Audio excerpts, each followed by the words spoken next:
thank you to Meenakshi. I second what Richard said for inviting us all and getting us all together on what is this really, really great conversation to be having. I saw Rich rolled out a lot of accolades, which I don't want to talk about. But I would like to hand across to Bridget, first of all, to introduce yourself and say a few words about yourself, please. Thanks, Dal. Hello, everyone. Bridget Gannon. So I work at MasterCard, which is a global technology company specializing in payments. I specifically work in the real-time payment space. And part of my role is to further our mission for financial inclusion globally across all markets and all customer segments. There you go, Dal. I met your timing. Oh, wow. I think you won. I waffled more. Cosmo, I'm coming to you next, sir. Thank you, Dal and Bridget, and hello, everybody. I work for Legal and General Investment Management in our ETF business. I'm head of business development for our ETF function, but I'm also involved outside of the sort of day job in a number of de&i initiatives, mostly focused around sort of gender balance within Legal and General, but also I volunteer for an industry-wide organisation called the Diversity Project, which looks to raise all sorts of de&i issues across the investment and savings industry, of which there are about 90 firms signed up to the organisation. Fantastic. That's also, I think maybe slightly over 15 seconds there, Cosmet. Last but not least, Putri. Correct, yes. Hi, everyone. Great to meet you all. My name is Putri Realita. I am leading diversity and inclusion globally at Danone. And I actually started the journey in Danone 5 years ago. And it has been an exciting journey. We have made a lot of progress, but of course, we are not still yet there. So I'm looking forward to this conversation today. Thank you very much. So we've lost Rich. Hopefully he will hotspot to his phone, which is something this is the trick I have learned. Hotspot to my phone whenever it's an important video call. So I think today's topic is super relevant. It is, what is it the key initiatives that companies can do to help address some of the challenges that women are facing today? And I think we've got a few areas that we can sort of touch on. And I guess I'll open with my opening comments that I've sort of worked in the technology space now for 20 years, and I can't believe we're still having this conversation. So I'm both heartened that we're coming together and having this conversation, but there is also a part of me that's saying, are we still having this conversation? So really opening it up to everyone. What do you think some of the key initiatives are that companies can do? What do you think should be top of mind for businesses at the moment? Well, I'll start off, and Dal, thanks for stepping into the breach. Great initiative there. So I think that the first thing is to ask why we're still having that conversation and tap into the conversation. And I think that, if the last year's taught us anything, good things can come out of a crisis if you really tackle the difficult issues. Now, in terms of gender parity, there's lots of practical things that we can do, and there are policies that businesses put in place. But I think if you don't really drive that cultural change and start to listen to why we've still got these barriers and dismantle some of those obstacles, then I think policies and procedures are just ideas. And we need to, as leaders, start to walk that talk. So I think it's pausing, reflecting, and having the humility to say, well, we haven't quite got things right because we're still having a conversation. What are the things that we can tackle practically now? At MasterCard, we've sort of broken down our gender strategy into components. So we look at a market lens. What are we doing with our customers and our suppliers, and helping women in particular get their businesses off the ground or recover from setbacks. What are we doing for our people, whether that's our staff, whether it's girls in schools and how we're educating them in the topic of technology and interesting them in STEM subjects. And it's also sort of wider society. What are we doing to influence change more broadly, and use our experiences and our brands as a platform for good in driving the conversation. And you know, things like this, coming together with like-minded individuals who want to further the cause for parity and equity is, you know, it's a great part of the job. Thank you, Bridget. And Rich, I can see you've rejoined. Can you hear us? Are you ready to take back the driving seat? I can hear you great. Can you all hear me okay now? Wonderful, yeah. So what we've done is we've done a quick round of intros, and we have just sort of, I've asked the opening question of what do we think is top of mind when we look at this topic that we're here to address, and Bridget has just basically given us her opening comments. So back to you, Rich, just to the scene set, and hand back over so I can now step back into the panel. so you can step back and enjoy. And clearly I don't have a face for camera, more for radio. That seems to be the conclusion from this so far. So what I was going to start off and say, we've got the classic post-lunch session here, and it's down to us as a panel to bring some energy, and I'll do my best now. I'm back with you. And I want to start to focus on sort of three broad areas during the conversation, and it's all about overcoming barriers, fairness in society, and get a global perspective.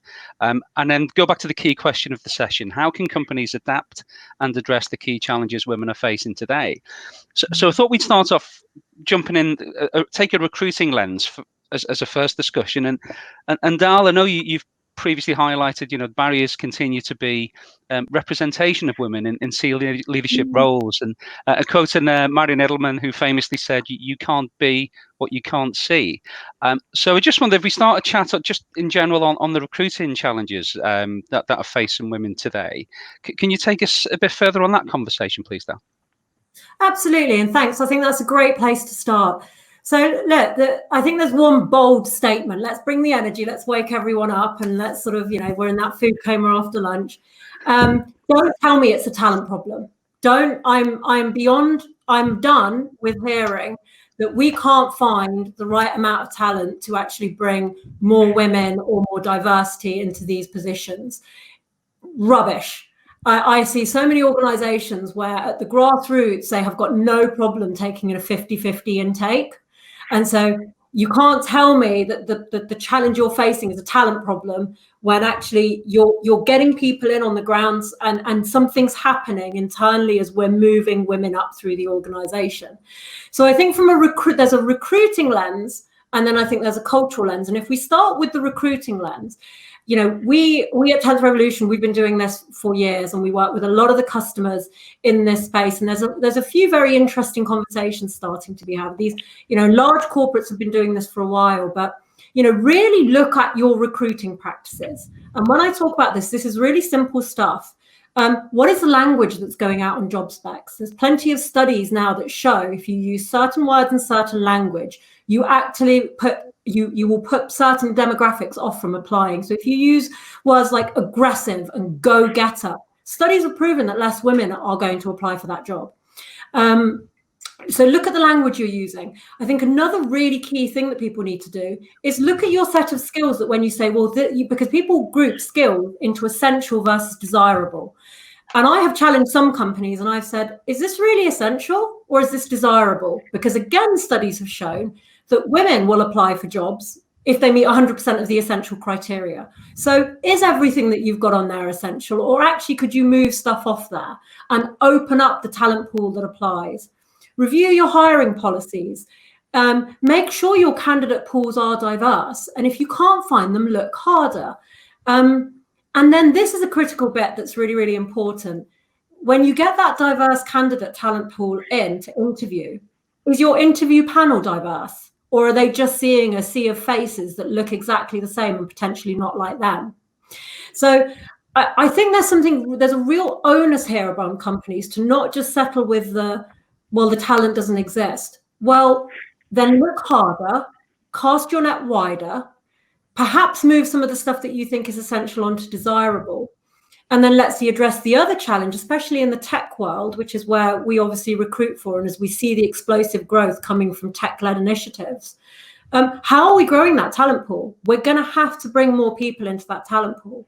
And that's something, again, at 10th that we're doing with the new business that we founded of Revelant, where we're bringing in whole new cohorts of people from different backgrounds. You know, 50% of the management team is women, 73% of the people identify as, you know, BAME backgrounds, you know, where we're reskilling people and bringing them into the ecosystem. So there are various levers that can be pulled, but companies need to start pulling them. And don't tell me it's a talent problem. So clearly very.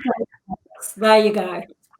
Very passionate there. I mean, from your personal experience, though, because you know you're in a position of influence now, and you've been through that journey in the tech sector. I mean, if you compare what you've been through to where we are today, what would you say is peculiar to the challenges of today women are facing?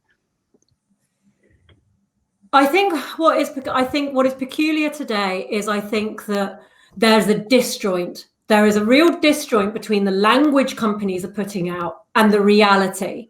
And when everybody keeps saying, well, diversity matters, you know, we need more ethnically diverse, we need more gender diverse, we need more cognitive diversity.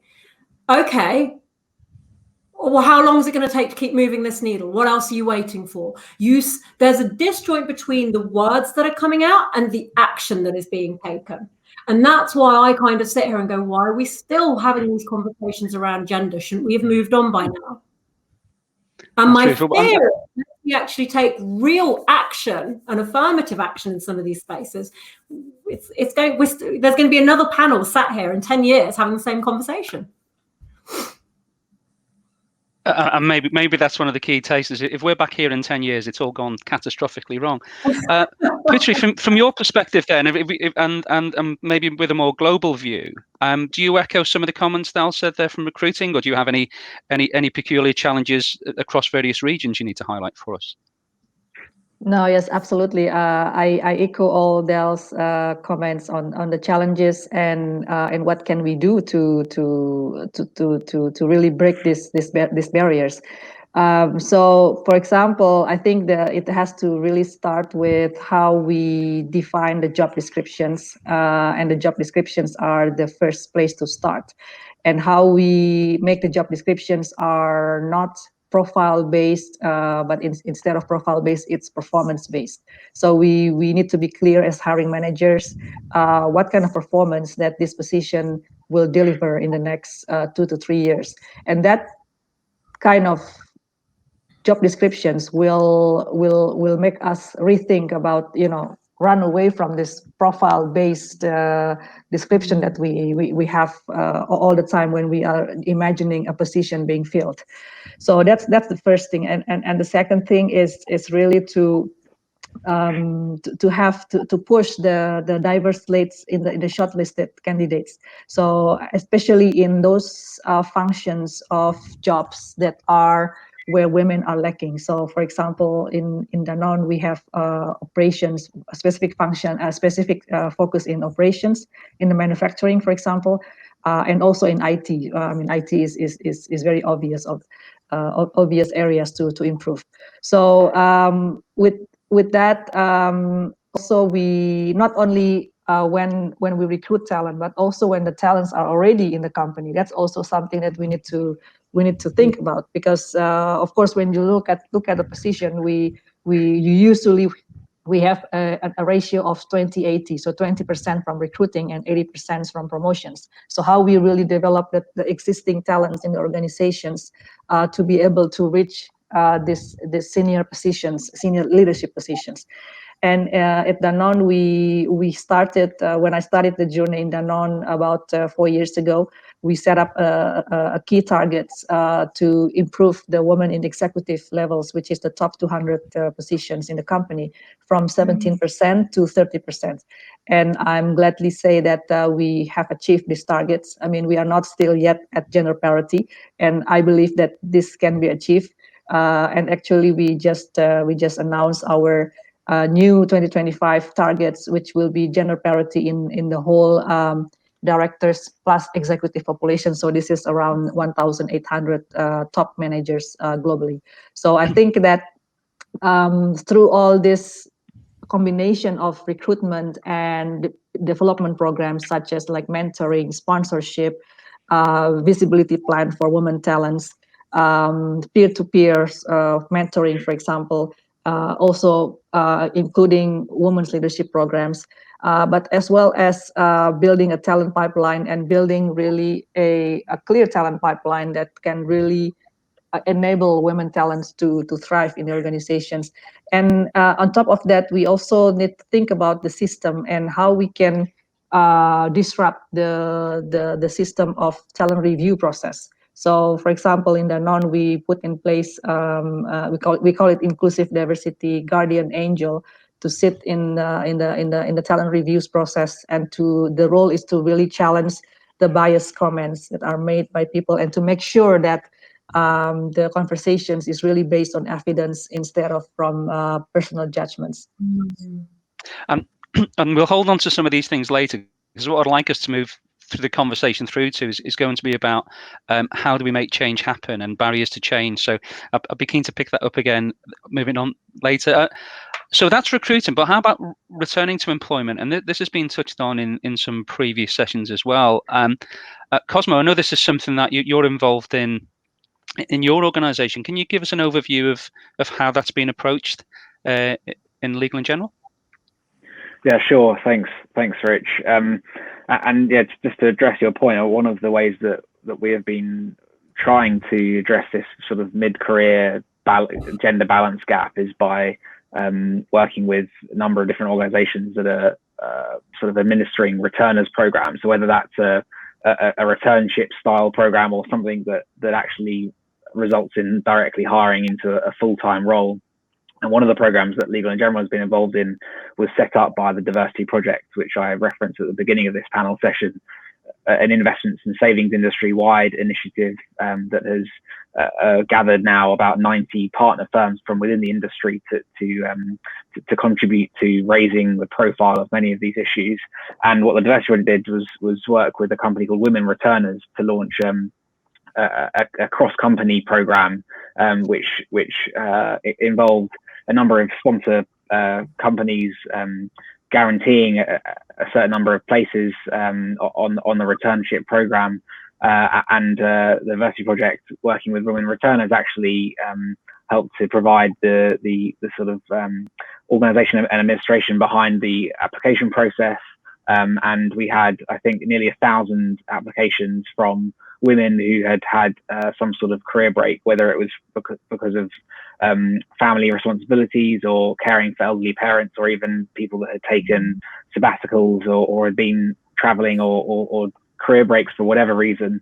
And I think we see that as being a really good way of addressing that mid-career balance, where Dal already mentioned, companies seem to be very good at committing to that entry level, sort of graduate level recruitment balance, but then we find, to the point that you made, Rich, about needing to see it to be if you don't see mid-career and senior career women in situ, going about their daily lives and also excelling in their careers, then we naturally see women sort of falling out of the industry, which is a great shame. So one of the ways that we want to do that is by addressing specifically that sort of mid-career issue.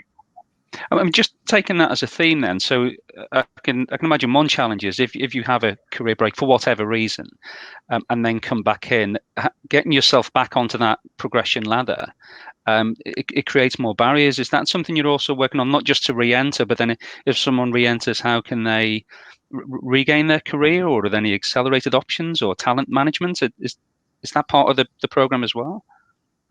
Yeah, I think it's about working with hiring managers to I guess dispel some of those potential misconceptions or myths that might surround someone that has had a break from the industry. In investment management, we have one of the main roles is fund management. Those people who actually on a day-to-day basis manage the money, and something the Diversity Project in conjunction with Legal in General has been looking at is really thinking about job design. So what does it currently mean to be a fund manager, and how do we sort of turn some of those stereotypes on their head, really? So things like succession planning or tenure and performance track records, these things just don't work if you're trying to bring someone back into the industry who has had a break. So it's about, I think, really working with those responsible for hiring to understand what value can be added, and that perhaps traditional stereotypical sort of perspectives on what makes a certain role need to be sort of turned on their head, really.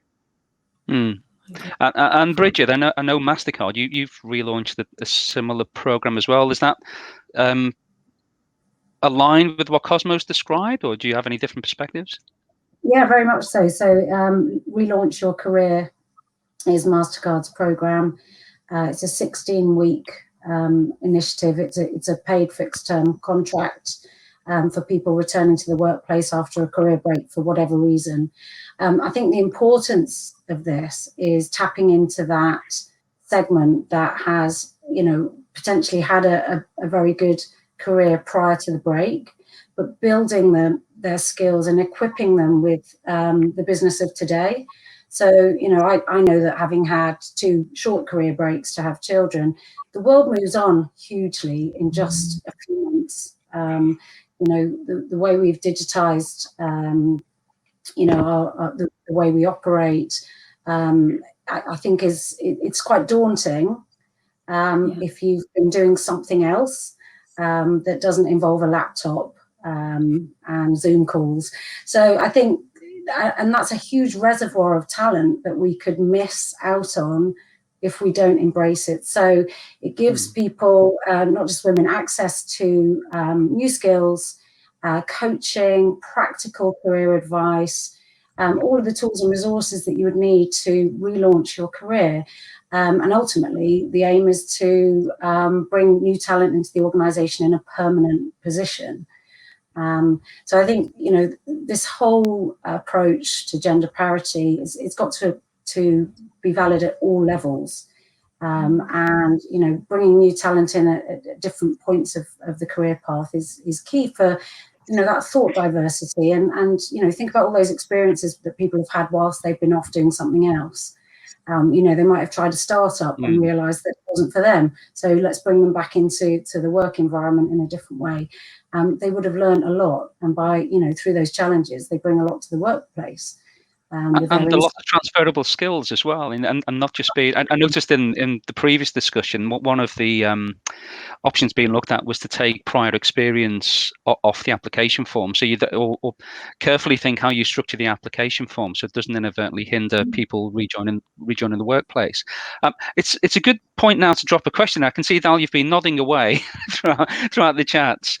This one's directed at you. So from Donya A, very interesting perspective on increasing diversity at the top. Thanks, Dal, for this very strong presentation. What do you think are the issues that lead to a bottleneck on the flow from grassroots to top levels?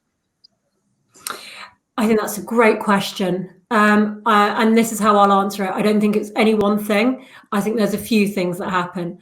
I think, first of all, and Cosmo and Bridget have already touched on this, that we see a lot of women who fall out of the workplace at a certain age. And the studies show that typically that's when they go to start a family. So I think something happens whereby, and I can talk to my own personal experience, I was in a company, I was in a sales job that basically, and if you've done a sales job, you have a target, you don't have regular hours, you go where the customers need you. And I started a family. And if bluntly that company at that time had said, you have to come back, work these hours, do this job, you know what, I might have actually fallen out of the workplace too. And I was exceptionally fortunate that sort of however many years ago that was, it was a long time ago. Before ED&I was even a conversation, that management team and that board went, we can't lose you from this organization, your knowledge of what you know. And it was not just myself, it was a few other women. What job do you want to come and do? What hours do you want to come and work? And we will find something that fits your skill set within this organization. And that fundamental conversation kept me in the company. So I think flexibility is huge, and engaging with your workforce around these conversations is huge. And I owe a debt of thanks to that group of men, actually very progressive men, who made those decisions and kept me in work. I think there are in some companies, and I don't want to point any fingers, but it has to be the case, is there is some systemic endemic bias that's going on internally in those companies. And I'm not saying any of it is conscious or any of it is deliberate, but there is something going on in the promoting, and or, you know, as people are moving, whether it's the criteria, whether it's the people who are making the decisions, but something is going on within that is stopping, you know, people moving and females moving up through the organization. And I also think, you know, I was once on a panel and somebody said, you know, you've got to pick the best talent for the job. And I said, yes, I agree. But who's at the table deciding what best looks like and setting that criteria? Because if you don't have diverse talent at that table making those decisions, are you just pulling up more people that are just looking at one set of parameters? So I think there's a few things in there. Yeah, and touching back to something you said earlier on, I mean, some of the, I remember when I studied human resources back in late 90s, I won't give the exact dates, but some of the fundamental principles about essential and desirable criteria, choice of language, you know, you can very easily make it machismo language, because it's all, and if you put that into an advert, then people will self-deselect. But then Putri, you were also talking about like job descriptions. I mean, there's another sort of indirect bias that can be built in. If they're all written by from a male perspective, then even just the job description being created could create a barrier. I wonder, Putri, would you like to follow on from Dal's conversation there about sort of the bottleneck to flow to the top levels on a global perspective and maybe in different regions? Yeah. I think that also to help improve the numbers, we really need to challenge the status quo, and challenge status quo mean that like what does good performance look like? And good performance can be defined only by the sales numbers, but also by the engagement of the people.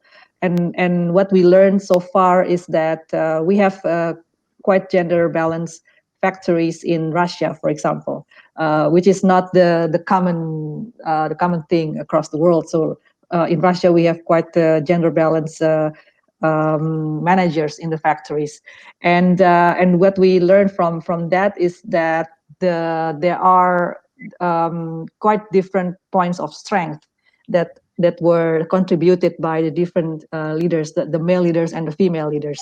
So I think that we need to always keep focusing on those characteristics and criteria that women leaders can bring into the table, and instead of having a women leaders who are acting like males, but having women leaders who are like this, leading as a woman and bringing this strength as a woman that can really engage people around them. So I think these are the things that we have learned from this differences especially in the plants, because women leaders in the plants and also leaders in the plants, and not women leaders in the plants, need to engage a lot of people on the shop floors, and these are the key differences that we found.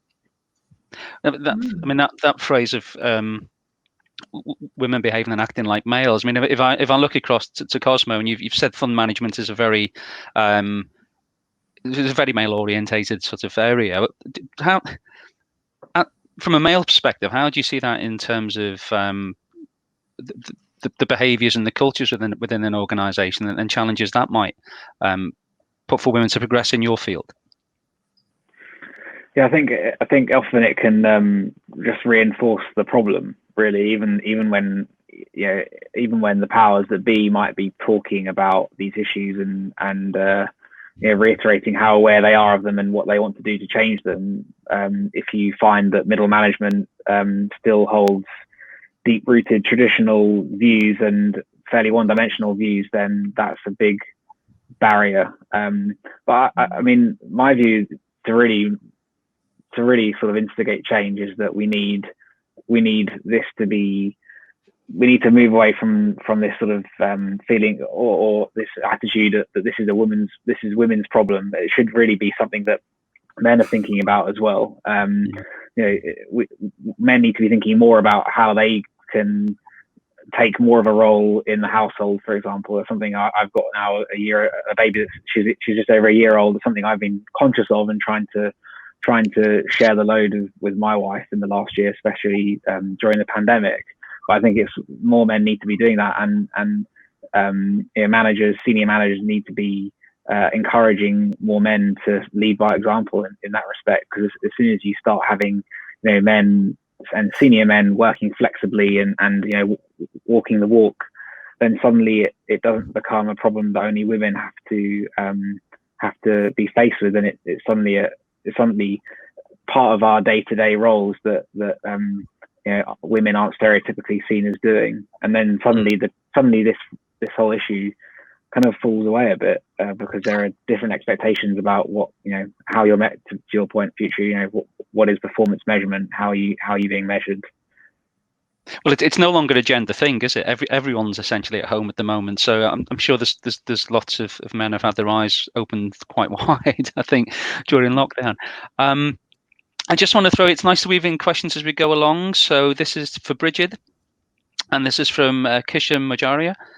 Very interesting and insightful discussion. As someone from Generation Z, listening to leaders sharing some of the great initiatives, how important is social inclusion?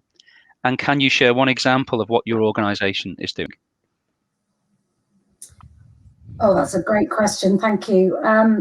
So, I mean, personally, I was just sort of going to build on Cosmo's point there, that diversity and inclusion is not an HR issue.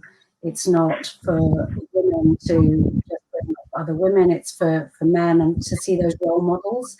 And I think internally that's very important, and how we give access to the conversations from senior leaders with the people who are coming through the ranks. And in terms of the social aspects, I think being out into the communities and understanding what's really driving the trends and the perceptions is absolutely key. Social inclusion, it comes in many forms. MasterCard has a huge responsibility and has given many pledges recently to women entrepreneurs, particularly small micro enterprise businesses. How do we give people access to education, access to networks, and access to real advice that furthers women in business? The intersectionality with different groups is key. So we will focus our resources on things that matter. So race, gender, ethnicity, and personal preferences in terms of gender identification. I think those matters have to be addressed head on, and using the resource groups within the business. They're sponsored, they're endorsed, they have huge clout internally and externally, and because MasterCard gives that brand name to social inclusion. So I think it's about partnerships with businesses, it's about raising awareness, and it's about using that strong brand to drive a better society for everybody. And it's not just about business sense, it's economic sense, but it's human sense, and diversity, inclusion. It's a human issue first, and not being afraid to tackle those difficult conversations internally and externally. I'm throwing that one open to the panel in terms of social inclusion. Would anyone else like to jump in on the back of Bridget's comments? I mean, something that Legal in General talks about a lot, and I think we talk mostly about inclusive capitalism and what that means and how you bring that to life. And so, the idea of big corporates being whose sole role is to deliver shareholder value. It's also about delivering stakeholder value as well. And that for a big global company, you have many different stakeholders, and you should really be held to account as to how you address their needs, as well as your shareholders too. And so one of the things that we've been doing is talking specifically about socioeconomic mobility.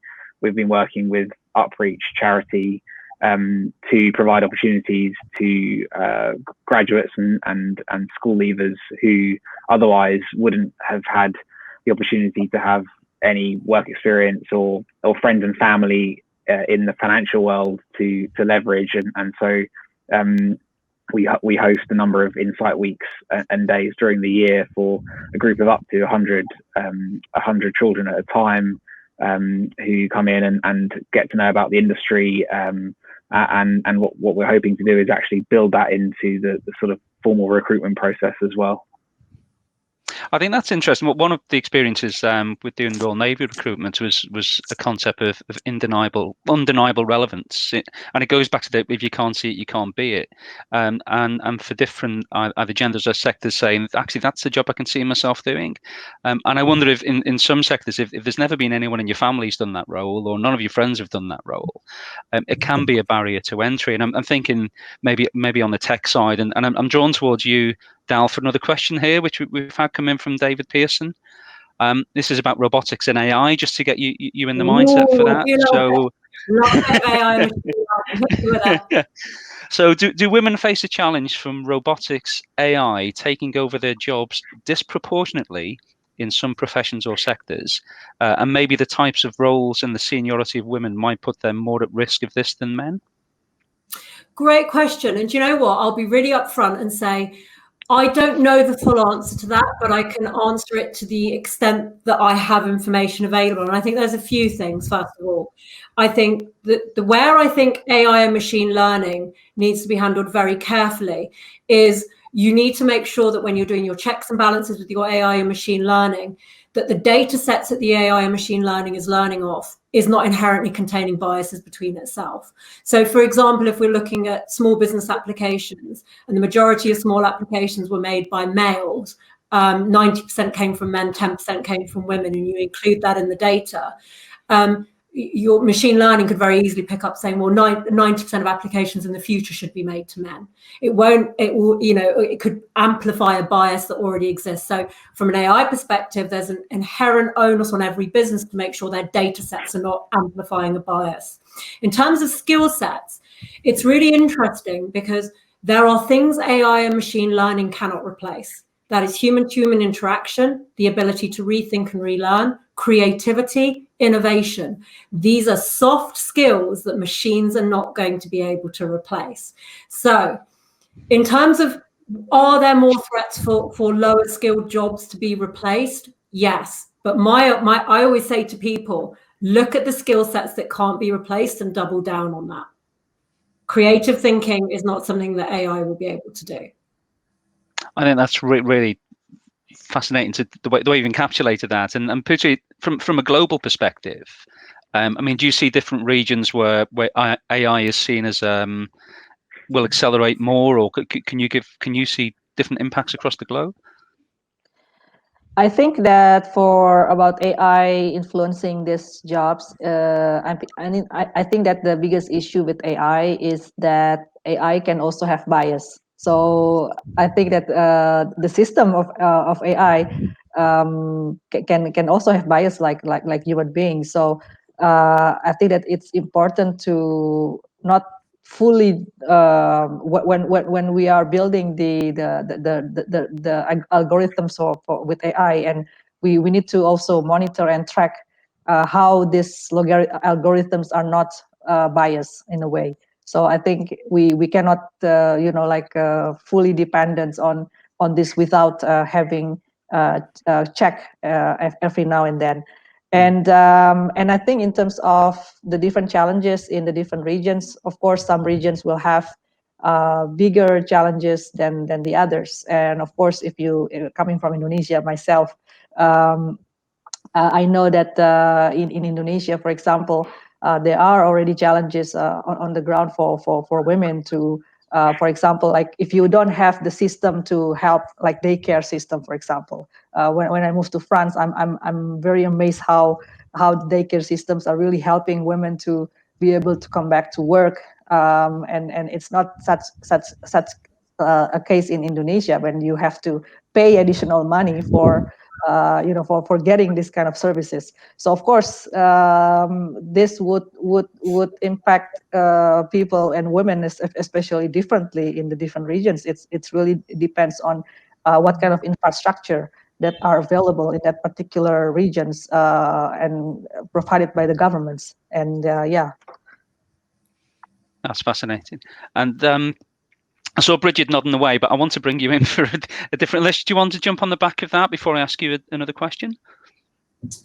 So I think the regional lens is really important. What we're doing globally with policies and procedures and strategies is great, but I think we need to tap into those local markets and understand what's really happening in those economies and what we can do to further the cause.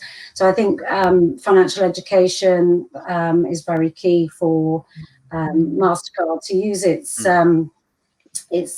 infrastructure to really drive that education and support for people in different economies where, in the UK, we've had access to payments and banking and education around financial services for a long time. But actually in these emerging markets, going to sort of physical institutions to access money and what have you, how do we move into the digital age? And how do we tap into those technologies that are going to drive progress? I think is absolutely key. The comment around inclusion is, with the research we're doing, we noticed that so many people they're not registered, they don't have access to bank accounts. It's in this day and age, women cannot access funds. They don't know what banking's all about. They don't know how to manage money. It's basic stuff. But actually tapping into those very specific markets and understanding the specific needs in those markets is absolutely key. And Cosmo, I'll throw a question your way that's coming from Tasnir Ali, and that's about employee resource groups and how important are they? So do you have them at Legal & General, and if so, how would you rate their importance? Yes, we've definitely seen the impact that they can have actually in the last few years.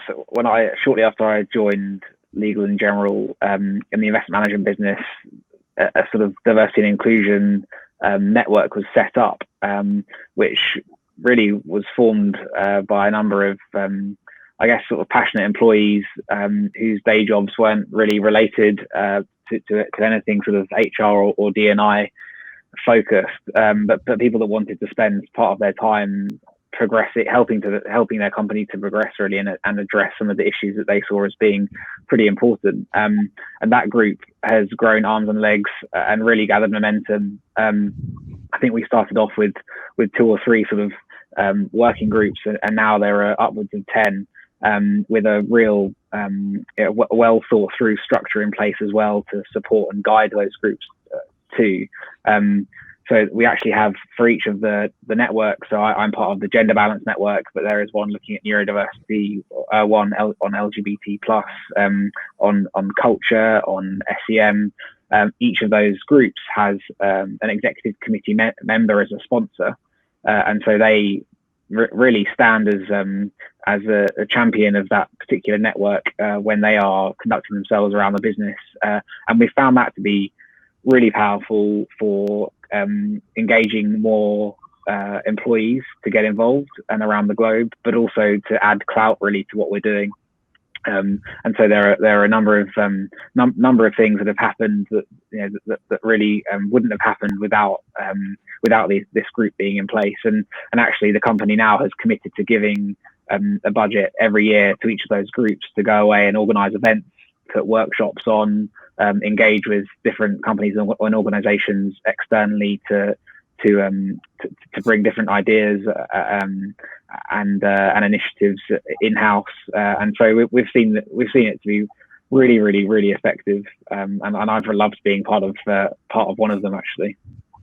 And the point you make there about it's so important to give the resource and the ability to influence as well, because if a group just stands alone in its own right and then doesn't get the time, doesn't get the support from the organization, and can't then influence right up to board level, that they don't really make any change. And what I'd like to move into towards the last part of our discussion now, we've got about 8-9 minutes left, it is that understand piece. Actually, it ties in nicely. So as the two male allies in the room, if we turn around to you three and say, how can we genuinely understand what the challenges are? If I go back to the question, companies can adapt and address key challenges women are facing today. How can we genuinely understand what those challenges are? And can you, if I go around the room, so Bridget, then Putri, then Dal, one thing you'd say to Cosmo and myself and other male allies, this is what we think you should be doing. Oh, that's great. Thank you, Rich. It's been a really fruitful conversation, and it's very heartening to know that we have so many male allies who want to move the needle. I think it's recognizing that that women are different. They bring different perspectives, and that we embrace that difference. I think when men show up as advocates for women, it's really important. I also think that calling out when things aren't going well, and that we're not allowing our people to have the courage to speak up is key. One of the things, I grew up in a household where, in a very big household where, girls and boys weren't really very different. There were so many of us, we tended to be identified as numbers. So we were taught that anything was possible. I entered my career in a very male-dominated environment, Lloyd's of London, in the 90s. My first question was, where are all the women? And women as advocates for women is really important. In those male environments, there aren't many women, and in the past, as Putri said, we've either had to emulate men, or we have tackled other women. We've been in competition with them. So I think as male allies, it's recognizing the difference that we bring, showing up as our advocates, and recognizing that early talent. Those sort of there's a broken rung, I think, in that sort of first step up to management level. It's having a look at that space and saying, what can we do to bring our women through the ranks? That would really help. Thank you. And Putri? Thank you. Yes, I think for me it's really to give a voice for women, and also to be able to take risk on women and on women's talents. And I have my first personal experience, one personal, one professional. So I was raised also in Indonesia, and I just moved to Paris like 5 years ago. And I have 3 brothers in my family. So I'm the only daughter. And in Indonesia, if it's normally that the daughter will stay home and take care of the parents. And in my case, it's the other way around. So I'm the one who really stay abroad most of the time, and now I'm in Paris. And actually, it is my brothers now who take care of my dad, who has been sick for a while. So it's so first, this is something that really, for me, it's breaking the normal rules. It doesn't happen maybe in other families. My case in Indonesia. And the second one is, I joined very, very early in my career in the factory. So I had an engineering degree, and I entered the workforce in the factory. And of course, I was the only woman in the room, the first woman management trainees back then.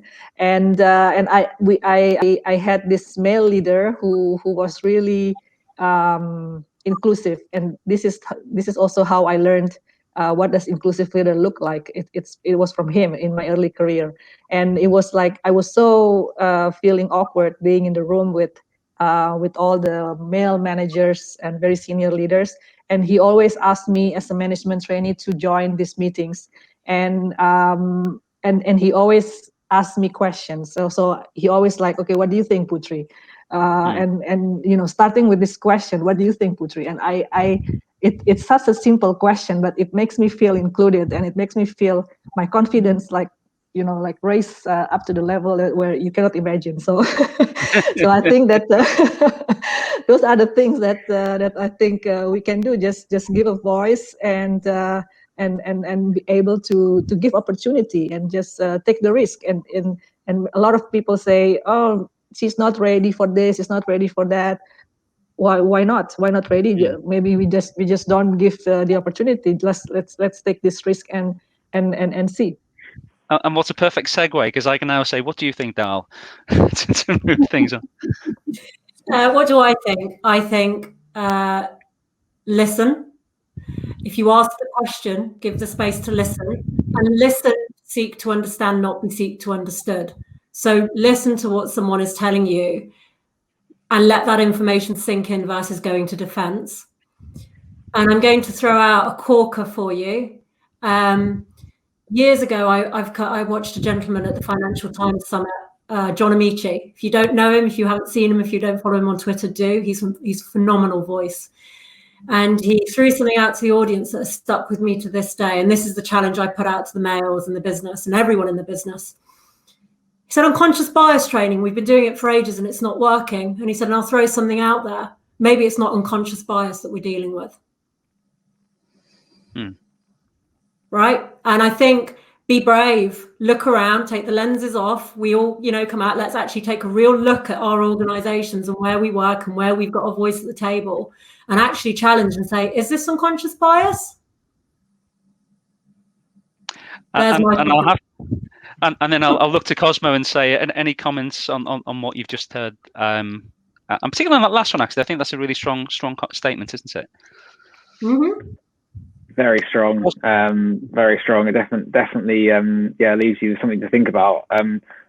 I think maybe just going back to performance comment that Putri mentioned earlier. I mean, for me, one of the ways to really turn the dial is to make this type of engagement and support from across the business, but I guess most importantly from hiring managers and those who are in any sort of role with that comes with some responsibility, that they should really be held to account, and really their performance should be measured on these bases as well, and they really should have some part of their pay linked to how they perform when it comes to supporting their workforce, being aware of the needs of the different needs of their teams, and for me that would be a game changer. And I've got one last question. I'm sorry it's gone male focused towards the end here now, but it's the question that came in, which was from Joe Doswell, asking any panelist, should give any thoughts on how we encourage men and give them permission, if you like, for them to do the family-friendly offering, share parental leave, and thereby free up the spaces for women to progress. Who'd like to take that one? And that'll be our last comment of the session. Oh, I don't want to dominate, but I have personal experience that we, in my family, we completely bucked the traditional bias, and my husband's been the primary carer for the last 11 years. He said he'd love to get onto one of these returner programs. So, Cosmo, we might be knocking on your door at one point. He's done a wonderful job with bringing up the family and supporting the household, while I can go and build a career and earn and be a role model for my son and my daughter. But his sacrifice is that he's lacking confidence, and when he returns to the workplace, things are going to look really different. So I think he's really had to take on the biases, the challenges from his friends and our parents and people who have looked at us and queried why we would be doing this. So it's a positive tale that we've come through the other way. And when my very young daughter came home and said, "Oh, isn't it weird? My friend's mum doesn't work." And I thought, well, actually, maybe I've done something right, because she thinks it's normal that daddy cooks and cares and educates, and mummy goes away to get some money. So it can be a success story, and men are great. And I don't want a gender strategy or gender parity conversations to detract from that and disenfranchise our men, because this is a partnership and it's all about awareness and making the change together. Wow. And on that note, it's time for me to draw the panel to a close. Bridget, Cosmo, Putri, and Dal, apologies for my initial techno faults. Thank you so much. I hope the audience has enjoyed it. I look forward to seeing you all again soon. And to everyone else, it's now time to go to virtual networking and visit the expo. And thank you all, and look forward to seeing you all again soon. Thanks, Rich. Thank you. Thank you, Rich.